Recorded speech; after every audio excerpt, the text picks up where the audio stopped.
আমাদের এমনও দিন গেছে ভোর রাত্রে আমি শুধু পানি খেয়ে রোজা রাখছি, এটা সত্যি কথা।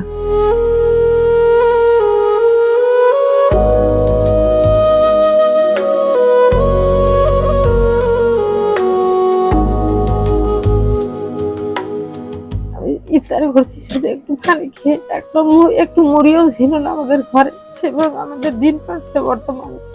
আজকে একটা দিন গেছে, কালকের ভাত রান্না করে রাখছি, সেই ভাতই খাইছি। ঈদের সেমাই টেমাই কোনো কিছু কেনা হয় না? ঈদের কোনো সেমাই কিনিই নেই। তো মেয়ের জামাই ছিল, জামাই আসবে তার সামনে কি দিব তাও কিনি নেই।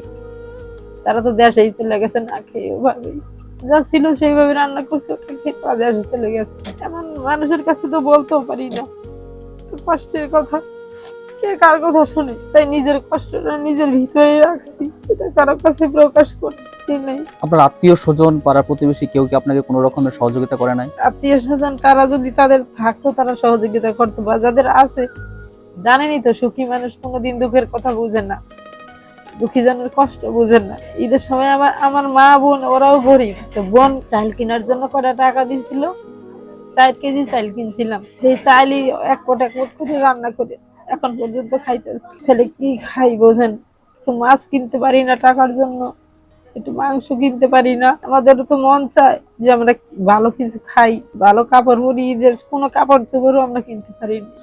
দাঁড়িয়েরা ঘর ভাড়ার জন্য অনেক কথা বলে, শুনতে তো হবে, ভাড়া দিতে পারি না, অনেক কথাই বলে, শোনা লাগে, বাড়ি থেকে বের করে দিতে চায়, কত রকমের কথা বলে। তাই সরকারের কাছে আমার আবেদন, যদি সরকার যদি আমাদের দিকে একটু মুখ তুলে তাকায়, আমাদেরকে কিছু সহযোগিতা করে, এটাই সরকারের কাছে আমার চাওয়া।